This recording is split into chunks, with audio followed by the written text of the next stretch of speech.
Hi, parents. It's Robbin McManne here. Thank you for listening to Parenting Our Future, which is in the top 0.5% of all podcasts worldwide. Before we dive into this episode, I want to invite you to join my membership site, the Parent Toolbox. You can join this membership for free. It's at www.parent-toolbox.com. And this is the companion site to my show, Parenting Our Future. In the Parent Toolbox, you will find game-changing tools and resources from both myself and my guest experts who are among some of the top minds in the parenting space. There are over 100 resources to help you navigate screen time, co-parenting, meltdown, teenagers, and so much more. Join today at www.parent-toolbox.com. Now back to the show. We know as parents that we are our strongest and most important advocate for our kids. But what happens if you have a kid that has extra challenges, if you have a kid that has special needs? Sometimes those kids can fall through the cracks. And I'm really honored to speak today with Olivier Bernier, and he's here to talk about his movie, Forget Me Not. So I want to just talk to you a little bit about who he is, what he's done, and we're going to talk about this really important movie that he has. And then further to that, we're going to talk about inclusivity in the classrooms and why having kids of all different types of abilities is really good for everybody. So Olivier is an award-winning director. He lives and breathes to tell stories that explore the human condition. He's part American, part Quebecois, so he's from my motherland, Canada. He's also the co-founder and creative director of the production company Rota 6 Films, specializing in documentary and commercial films. This is what I love about him. He continues to and is passionate about developing, producing, and directing original content that aims to put a hyper focus on topics that can change the way we look at the world. I love that. Welcome. Thank you so much for having me. Yeah. So tell me a little bit about your documentary, Forget Me Not. What's it about? Why did you do this documentary? Sure. Well, Forget Me Not's about inclusive education, and we got into making the documentary really. I think the moment that it probably started as a seed in my head was the moment my son was born, which is when we found out he was born with Down syndrome. And from that moment, I knew I wanted to use my craft as a filmmaker to try to make the world a little better. So, um, fast forward a couple years later, there was a grant out there to make a film about inclusive education. And me and my Mm. wife had always spoken about how we wanted our son to be included in society, and we wanted to raise him just like we would have raised the son that we would have had if he didn't have Down syndrome. So we didn't want to do it any differently. And I had to go on a journey to learn what inclusive education was, and that's largely what the film's about. Hmm. So tell me about the film. Does it center on your child whose name is Emilio? Is it and what do you learn through the film? What do viewers learn through it? Sure. Well, that's an interesting story because we started making a film that was very more of a cerebral look at what inclusive education was. And we interviewed people who wrote the laws in the US, we interviewed experts. And as we were making that film, we were enrolling our son in preschool. And pretty quickly, we realized that they were trying to segregate him into a special class, and we decided to turn the camera on ourselves. So the film kind of took a turn into a more personal story about trying to include our son in general education in New York City, which is the most segregated school system and also the largest school system in the US. So they wanted to put him in a classroom with who? Other kids that had disabilities, learning challenges? Like, how did they segregate him? So he was 2.5 years old, and they Okay. gave him a battery of tests and evaluations.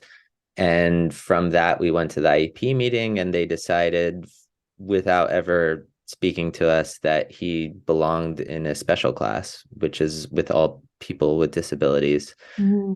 And, we're of the mindset that, you know, children learn with each other and from each other, and that Emilio should be exposed to all children. And especially at that age, at 2.5, 3 years old, what more could you want for your child than to experience all that the world has to offer?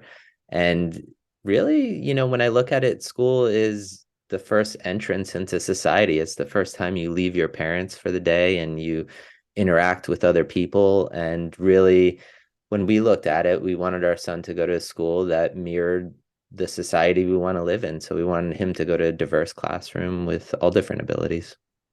So, what is the school's rationale for putting those kids together? And I don't know how else to say it. I'm sorry, that's inelegant of me to say those kids, but the kids that were there together that had extra needs, what is the rationale? It's hard to say exactly. In the meeting, they gave us a litany of reasons that just don't really make sense. But, Yeah. you'll see in the film, because we film these meetings, which are rare to see on camera because they don't let you film them. We just kind of had to muscle our way in there with cameras. And, they showed us a bell curve and they showed us where our son fit on the curve, only the bell curve wasn't large enough to fit our son. And, they really looked at our child as a data point versus a human. And that was probably one of the worst parts of it. But when you look at why they segregate children into special classes still today, I think it's really a leftover relic of the institutional era where because someone's different, they have to be separated from us. And it's really, when the institutions were shut down in the US in the late 70s, early 80s, the school systems had to absorb all these children and they didn't quite know what to do with them. So in New York City, they created an entire district called District 75 that was to absorb all the children from the institutions. And District 75 is its own district co-located in many schools around the city, but they have separate entrances, they're on separate floors, and you don't even know that they exist. And these children never interact with typically Oh, developing peers the entire day. So that's kind of how it's run in New York. And, I think the concept of special classes, that's just born out of really ignorance and just because of the way we've mhm. always done things. Sounds like it. It sounds like nobody's really sticking their hand up except for you right now. And I know there's laws and there's different things for inclusivity, but what I know to be true and in having conversations with other people, I did have a conversation with a lawyer on the show about the rights that parents have. Usually schools are not held accountable to enforce what you're entitled to, and it really becomes up to the parent. And now here you are as a parent that, it's hard enough to raise a typical child, never mind a child with extra needs. So you've got a child with Down syndrome, and with that comes lots of extra needs, and now you need to somehow become an expert in the laws and the rights you have as a parent for your child in school. That is overwhelming for many parents, every parent, not many. It is overwhelming, period. Absolutely. I think when I started this project, I had no idea the bureaucracy that we'd have to deal with and just the learning we'd have to deal with. And I should back up and say that my wife is a special education teacher. She has her master's in special Oh my education. gosh. So she was in the New York public school system teaching Okay. ninth graders, and it was still extremely difficult. One, it's difficult to be on the other side of the table because you feel powerless, but also it's different when it's your own child and there's so much on the Yeah. line. And I also in New York City, and I'm not sure how it works in Vancouver, but in New York City, once a child's put into a segregated setting, it's almost impossible to remove them from that segregated setting. So if Emilio Really? were to go into a special class at the age of 3, he'd likely end there at the age of 20 or 18 or whatever. Really? Oh, Mm. how sad is that? Wow. And so I want to go back to what you said. They looked at him more like a data point versus a human with emotions, and you negate the gifts that he brings, right? That the gifts that all these kids bring. One of my best friends has a daughter with Down syndrome, and I feel lucky that they're in my life, that this little girl is growing into this beautiful woman, and she's so full of love and light, and she is just wonderful. And I let her know I was talking to you. I let her know about your your documentary. And yeah, I mean, it's close to my heart. It's no joke. And I see the beauty in these beautiful children. And what a shame that we can't integrate them, especially in New York, the way you're saying it, because those typical kids can learn so much empathy, compassion, kindness, right? Well, let me tell you, Robin, when my son was born, I was completely unprepared for him. I went to a school that was segregated, I assume, because I never saw a single person with a disability. And I had never spent time with anyone who had Down syndrome. So when my son was born, it was a very scary moment for me. And I look back on that with regret because I didn't get to enjoy the first moments of his life because I was so concerned about what Down syndrome was. And I really, when I think about it, I think about that, I was done a disservice by not having gone to school with, Such a more good point. integrated settings. So What? really when we wanted to make the film, I decided that I would make the film for myself before my son was born. So I wanted the film to be a bridge to people who never really thought about inclusive education or disabilities, and really like an entry point into the conversation of what inclusive education is. That's really wow. That's a really good point. That's a really good point. And I look back at my own school experience, and we moved at one point from one district that was sort of in the suburbs back into Vancouver, and it was in Vancouver where I actually the school that I went to was completely inclusive. I had never seen a blind child before. I'd never seen a deaf child before. I'd never seen kids in wheelchairs. Never seen any of that. And I think there might have been some special classrooms, what I can remember, but what I can tell you is that we all learn sign language, and I still know some of that to this day. What a gift! What a gift to be able to have that as a child, to learn to communicate with these kids, and that has a ripple effect for all of us in a really positive way. So there are so many benefits to having these kids. And do you have anything to add to that? Other benefits that you know of now that you see now?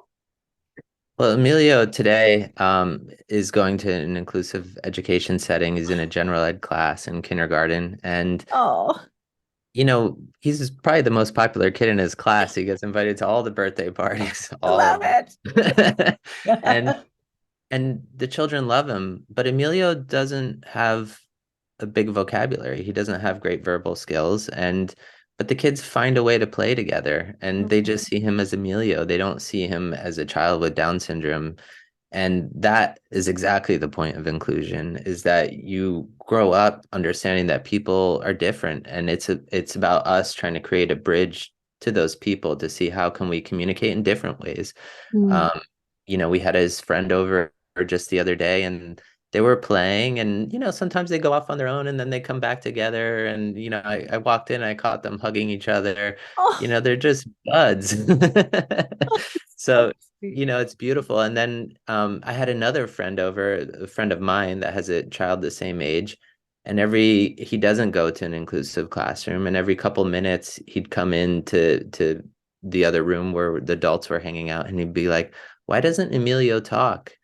And he'd keep asking that, which is a fair question Yeah. because he's never been exposed to someone like Emilio, but it just shows you the difference right away. And I mean, and kids are just so honest, right? And just curious, and that's okay. That's okay. You can Hmm. be curious, ask questions. Yeah. Yep. So, what do you see as a result of what you've experienced and creating this documentary? What do we need to do to make our classrooms more inclusive? Well, there's definitely a lot that can be done to make classrooms more inclusive. And one of the biggest things is just changing the way you teach a class. So the days of teaching to the average child where the teacher stands in front of a blackboard and teaches off a textbook is pretty outdated mode of teaching. And we know now that there is no average child. Every child's different, has their unique challenges, and has their unique gifts. So really, when you look at how a classroom should be structured, should really, follow the basis of universal design for learning, that takes the same lesson and makes it accessible to different types of learners at all different levels. So, when you see a really well functioning class, which we show in the film, inclusive class, you see that the more gifted children are actually helping the children that have more challenges, and they're actually reinforcing their learning by helping children that need it. And at the same time, those children are learning about empathy, as you mentioned earlier. And it's a really beautiful thing to see. We went to the Henderson School in Boston, which has 40% of their population has disabilities, and I believe 20% has significant disabilities, autism, Down syndrome, there's blind, deaf children. Everybody is learning in the same classroom. There's not a single segregated special class in the school, and it's preschool to 12th grade. And what you notice right away is that nobody is excluded.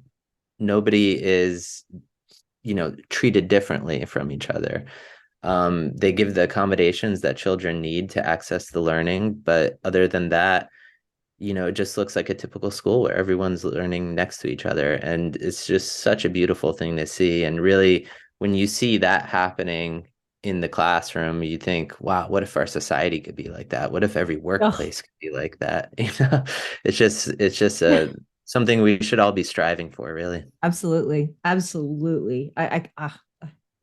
Don't get me started. Yes, yes, yes, yes, yes. I love it. That's so true. Tell me though, do you have any fears? If your child is integrated, I would think a natural fear might be bullying or, your child feeling like he's other as kids get older. Sometimes they can get meaner and, teen years are difficult. So, wh- how does that feel to you? What is that like for you? Well, first of all the above.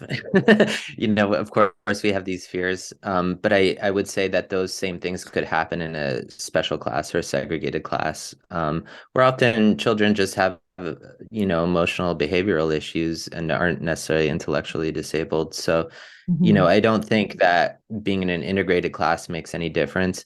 And the truth is that Emilio's going to have to learn how to advocate for himself. He's going to have to learn how to, people are going to push his buttons, and we've got to teach him how to push other people's buttons back. Yeah, He's got to yeah. he's got to stand up for himself, just like I had to and everybody else has to. But I know Emilio just from, the 6.5 years he's been with us, that he's a strong-headed boy. And I don't think he's gonna let anyone get to him, Yeah, uh, which is a love it. beautiful thing. I love it. So all those fears, they're true, but I would have those fears of any child, to be honest with you. Yeah, that's true. I just thought I'd ask you because, I'm just curious to see what your take is on that. So, talk to me about parents and advocates and being our kids' best advocate. I mean, I know that to be true. As parents, we know our kids best. We know what's best for them. We all have blind spots. Sometimes, we need help. Of course we do. But, there are still kids that are being segregated. And so what do you say to those parents? What can they do? Yeah, well, the first thing, I hope when parents see the film, parents of children with disabilities especially, that they feel empowered. Emilio is just one story. There's millions of children like him across the country, and parents fighting for the rights of their children. And when we talk about inclusion, it's not a nice to have thing. It's a human right to be Right. included, to not be disenfranchised from an early age. So it's not just it's not just a nice to have thing. It's not a luxury. It's really something that should be fought for, because what we're doing for Emilio and what other parents are doing for their child, that's going to transfer to the next generation and the next generation. And the more that we have our children included, the more we're going to break down those barriers between people with disabilities and neurotypical children. Yeah. Is there any help in contacting lawmakers or school district, the heads of school districts, superintendents? Is there any help in that? Does that help? Does it hurt? Is it nothing, no help at all? Absolutely. Well, there's two pieces of advice I give, and one is to just call your school and to request that your child be put in an inclusive setting, especially if you have a neurotypically developing child. The truth is that the way we can change the trajectory of inclusive education is through the parents. It's how the institutions got shut down in the US. It's parents that force lawmakers just through action to shut down the institutions. And it's through the massive parents that can really make a change one school district at a time. And it only takes one person to be convinced. It only takes a principal, an administrator, a teacher that has a really strong voice within a school, maybe a teacher that will eventually become a principal. It's just one person at a time can make a huge difference. And the other Mm, thing, I made, like as I mentioned earlier, I made the film to kind of introduce people to inclusive education that may not think about it on a daily basis. First and foremost, I find it to be an engaging film. Most people do, and I think sharing it with parents that have neurotypically developing children and kind of having them think about, oh wow, my child could really benefit from going to an inclusive classroom, and then kind of pushing for that within the school district. mm, yeah. Yeah, I love that. I love that. Can you clarify something for me? When you say institutions were shut down, I don't know what you mean by that. And I think maybe some other people listening might think the same thing, might not know what you mean by that. And then I want to talk about the lawyer that you and I talked about, and just sort of what's happened there, because we don't get the kids we want, we get the kids we need. And I look at somebody like Emilio and you, and look at what gift he's already given you and the world, which I just think is incredible. But talk to me the institutions. I don't know what that is. Yeah. Well, the institutions in the US were really born out of the eugenics movement, where people that were different were put into institutions and separated from the rest of society. So, the institutions largely opened up in 1920s, 1930s. Mm, And by the 1950s and 60s, these places were so full and so populated and understaffed that they just became horrible, horrible places. They were bad from the conception just because of what they were, but they became really horrible, underfunded places. So, say if Emilio was born in the 60s or early 70s, a doctor might have suggested to us right in the delivery room that our child would benefit from being put in one of these institutions and that we should consider in that moment institutionalizing him or her. So children were taken from their parents as early as a couple days old and sent to these institutions where they were called sometimes schools. And we go over this in the film, but it wasn't until these schools, and institutions were exposed as horrible places mm. where children were walking around naked, undressed, were being shoved food in their mouth, and just horrible, horrible places. And that wasn't very long ago. These places existed 40 years ago, in our So lifetime. they just ended in the 80s, you said. Yeah, they finally the laws start in the US, the laws started to come into place in the late 70s, and by the early 80s they were finally shut down for good. And today they don't really exist anymore in the way they did. Mhm. But, part of the reason why we go over the history of institutions in the film is that I want to show people how far we've come in a short amount of time. Yeah. I established really well how much further we have to go, but that this can be done if we all work together and create a grassroots movement to get it done. Mm, that's great. Thank you for explaining that. I think it helps just a little bit to understand. And it sounds like schools weren't ready for the influx of children that needed to be taught, and that's probably you don't have the infrastructure ready to go, then it's just not there. And if it continues Exactly. on with no support, then and look, I feel so bad for the teachers too, for the administrators, if they don't have the support. It takes a village. It takes many different people to come together to support each and every child. Absolutely. And you know what? It's also just the institutional mindset still exists. So Yeah, we yeah. still have teachers teaching that were there when that happened, and it Mm. doesn't it still exists in their head that they need to be separated because they're different. Yeah. Yeah. Wow. Unbelievable.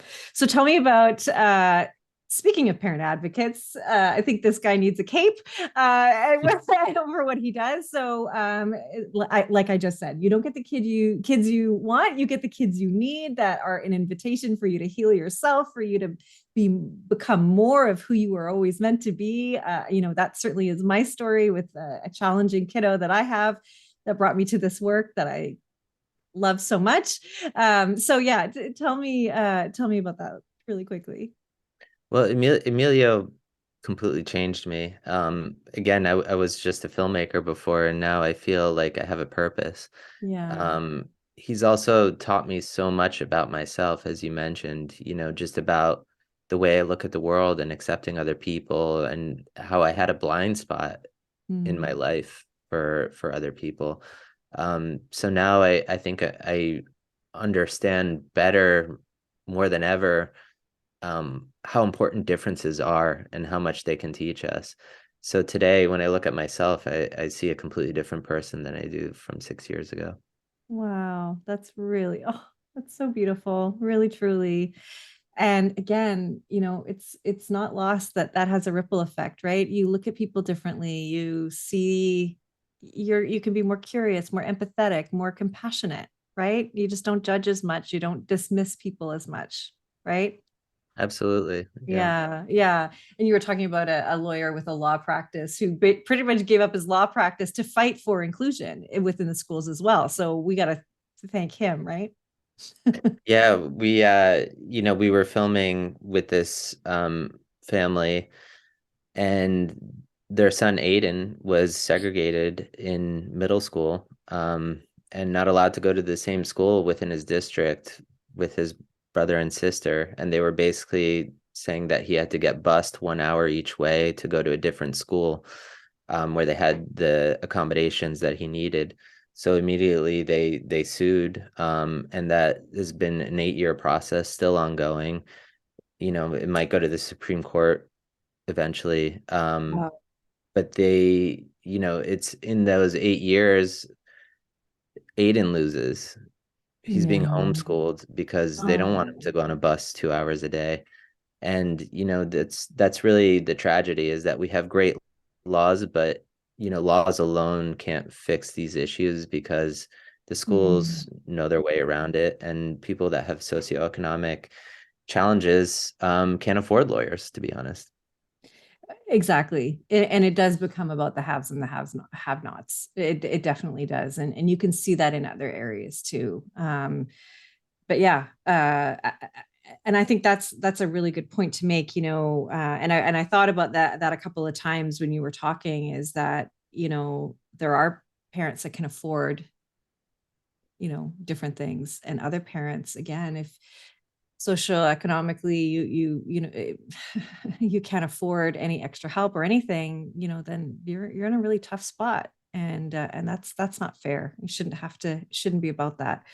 I just want to say thank you so much for this film, for sharing your experience, and sharing sweet Emilio's life with all of us.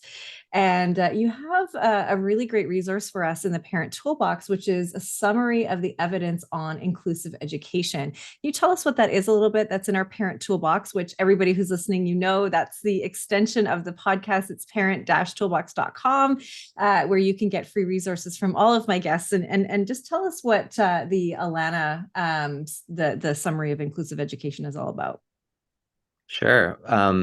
So we have that, and if you go on forgetmenotdocumentary.com too, we have more pieces of the film that weren't even included in the film, and we have a bunch of Oh, okay. resources there. But that particular document is actually what I started my research with, and it's written by Thomas Hare, who is involved in writing the IDEA law, which is the law that, recommends the least restrictive environment for students.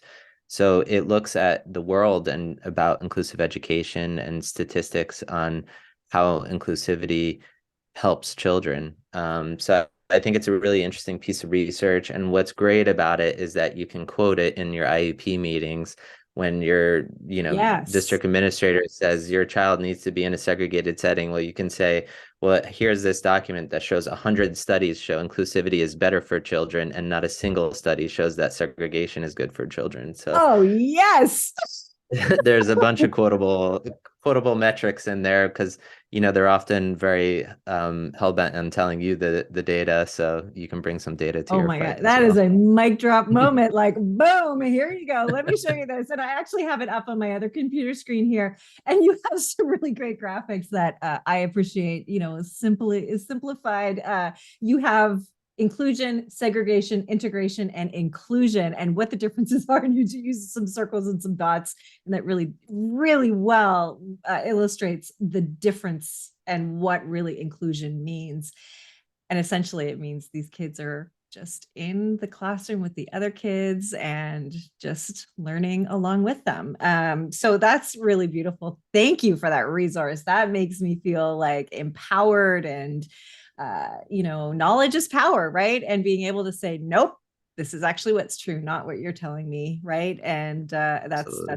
that is exciting. So I really want people to check out the Forget Me Not documentary, which you can find at forgetmenotdocumentary.com. And you're all over Facebook and Instagram at Forget Me Not Documentary. And look, it's a great thing for everybody to watch, whether you have a child that is typical or not. We can all do better, and our society and our communities are better for our kids being together. And let's make sure that we move forward in that direction and not backwards. Thank you so much for having me, Robbin.